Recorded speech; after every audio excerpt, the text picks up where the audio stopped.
નમસ્કાર વિદ્યાર્થી મિત્રો, ધોરણ 9માં વાર્ષિક પરીક્ષા 2026માં પ્રકરણ નંબર 12 આંકડાશાસ્ત્રના વિભાગ બીના દાખલા દર્શાવતો આ વિડીયો છે. વિડીયો ગમે તો ચેનલને લાઇક અને સબસ્ક્રાઈબ જરૂર કરજો. બેલ આઇકન જરૂર દબાવજો, જેથી પરીક્ષા નજીક આવી રહી છે તો નવા વિડીયો તમને પહેલાં જોવા મળે. 100 વિદ્યાર્થીઓનું વજન આપવામાં આવેલું છે અને અહીંયા આપણને વજન અને વિદ્યાર્થીઓની સંખ્યા 40થી 45 અને એના સંખ્યા 45થી 50 અને એની સંખ્યા રીતે કે આપણને આવૃત્તિ વિતરણ આપ્યું છે અને એને આધારે આપણે પ્રશ્નોના જવાબ આપવાના છે. થોડી સમજ આપી દઉં આંકડાશાસ્ત્ર પ્રકરણના કે અહીંયા આ જે છે વર્ગ છે, જેમાં આને અધસીમા કહેવાય અને આને ઉધ્વસીમા કહેવાય. જે નાની સંખ્યા હોય એને અધસીમા અને જે મોટી સંખ્યા હોય એને ઉધ્વસીમા કહેવાય. હવે અહીંયા આપણને 2 પ્રશ્ન પૂછેલા છે. વિભાગ બીનો પ્રશ્ન છે એટલે 2 માર્કનો હોય એટલે 2 પ્રશ્ન કે વર્ગ 50થી 45ની મધ્ય કિંમત જણાવો. તો મધ્ય કિંમતનું સૂત્ર છે અધસીમા વત્તા ઉધ્વસીમા ભાગ્યા 2. હવે આપણે અહીંયા 50થી 55ની શોધવાની છે. તો 50થી 55માં અધસીમા છે 50, ઉધ્વસીમા છે 55 અને ભાગ્યા 2 એટલે અહીંયા 50 વત્તા 55 એટલે 105 ભાગ્યા 2. હવે અહીંયા હું તમને 105 ભાગ્યા 2 કરીને બતાવું તો અહીંયા 2 પંચા 10, આ 5 તો 2 દુ 4, 5માંથી 4 જાય તો 1, અહીંયા 0 તો અહીંયા 2 પંચા 10. તો આપણને જવાબ શું મળ્યો તો કે 52.5. તો 50થી 55ની મધ્ય કિંમત શું છે તો કે 52.5.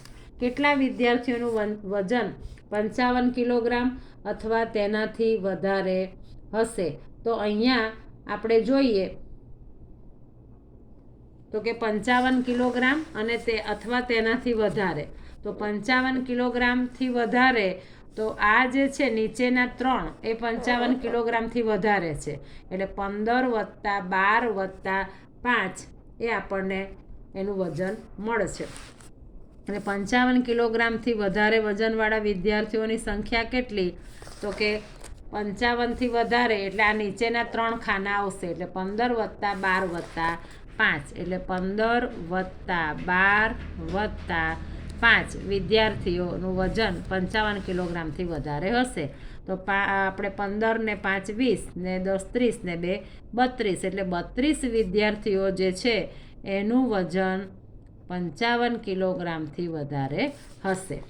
એવી જ રીતે આપણે દાખલો નંબર 2, નીચેના આવૃત્તિ વિતરણને સતત આવૃત્તિ વિતરણ કોષ્ટકમાં રૂપાંતરિત કરો. તો પહેલાં વિદ્યાર્થી મિત્રો હું તમને એ સમજાવું કે સતત અને અસતત કોને કહેવાય. હવે અહીંયા 0થી 99 અને અહીંયા છે 100થી 199. હવે આ એની અધસીમા છે ને આ ઉધ્વસીમા છે. હવે આ બંને સંખ્યા સરખી નથી એટલે એને અસતત આવૃત્તિ વિતરણ કહેવાય. આપણે અગાઉનો દાખલો જોયો, ધારો કે અહીંયા હું તમને ઉદાહરણ આપીને સમજાવું કે 0થી 10 અને બીજો વર્ગ જે છે એ 10થી 20 હોય, પછી પાછો ત્રીજો વર્ગ 20થી 30 હોય એટલે કે આ વર્ગની ઉધ્વસીમા એ આના વર્ગની અધસીમા આ રીતનું આવૃત્તિ વિતરણ હોય તો એને સતત કહેવાય. જ્યારે અહીંયા જુદી જુદી કિંમત હોય તો એને અસતત આવૃત્તિ વિતરણ કહેવાય. તો આ અસતત છે એને આપણે સતતમાં ફેરવવાનું છે. તો અહીંયા જે બીજું ખાનું છે આવૃત્તિનું આપણે એમને એમ લખી દઈએ. હવે આને અસતત છે એને સતતમાં ફેરવવા માટેની તમને એક સરળ રીત હું બતાવું છું. આ જે ઉધ્વસીમા જે આપેલી છે એને પહેલાં આપણે એમને એમ લખી દેવાની. એટલે આપણા ઉધ્વસીમાને આપણે એમને એમ લખી દઈએ છીએ. આ એક સરળ રીત છે. હવે એની પાછળ મૂકી દેવાનું 0.5 એટલે આ ઉધ્વસીમા બિંદુ થયા. જે ઉધ્વસીમા આપેલી છે એ ઉધ્વસીમાને એમને એમ લખી દેવાની ને એની પાછળ 0.5 લખી દેવાનું. હવે અહીંયા જે આની ઉધ્વસીમા એ આની થશે અધસીમા, આ ઉધ્વસીમા એ આની થશે અધસીમા, આ ઉધ્વસીમા એ આની થશે અધસીમા.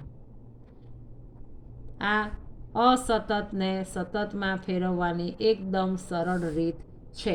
હવે આ પહેલું આપ્યું છે 0.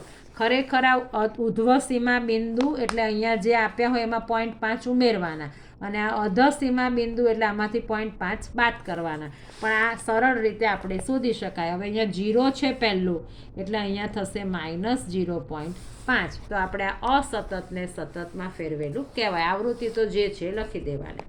ફરીથી એકવાર સમજાવી દઉં. ઉધ્વસીમા છે એને એમને એમ લખી દેવાની પહેલાં અને એની પાછળ 0.5 મૂકી દેવાનું. અહીંયા ઉધ્વસીમા આ જે છે એને અહીં લખી દેવાનું આની નીચેની લીટીમાં. અને આ જે પહેલું જે બિંદુ છે એમાંથી 0.5 જાય એટલે -0.5. હવે દાખલો નંબર 3 કે અહીંયા આપણને એક SO2ની સાંદ્રતા આપેલી છે અને દિવસોની સંખ્યા આપેલી છે અને આપણને પ્રશ્નના જવાબ પૂછેલા છે કે 0.20થી 0.24ની વર્ગ લંબાઈ જણાવો. તો વર્ગ લંબાઈ શોધવાનું સૂત્ર છે, વર્ગ લંબાઈનું સૂત્ર છે કે ઉધ્વસીમા ઓછા અધસીમા, ઉધ્વસીમા ઓછા અધસીમા.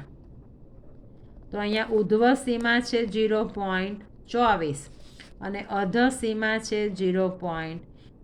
તો 0.24માંથી 0.20 જાય એટલે 0.04 એની વર્ગ લંબાઈ આવે.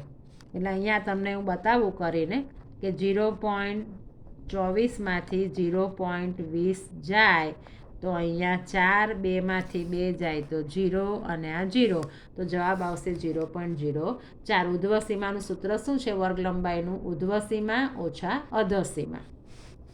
કેટલા દિવસ SO2ની સાંદ્રતા 0.08 ppmથી ઓછી હશે? હવે 0.08 ppmથી ઓછી તો અહીંયા આ 0.08થી ઓછી એટલે આના સિવાયની ઉપરની લેવાની. એટલે આ જે છે 9 અને 4 તો 9 ને 4 13 એટલે 13 દિવસ SO2ની સાંદ્રતા છે એ 0.08થી ઓછી હશે.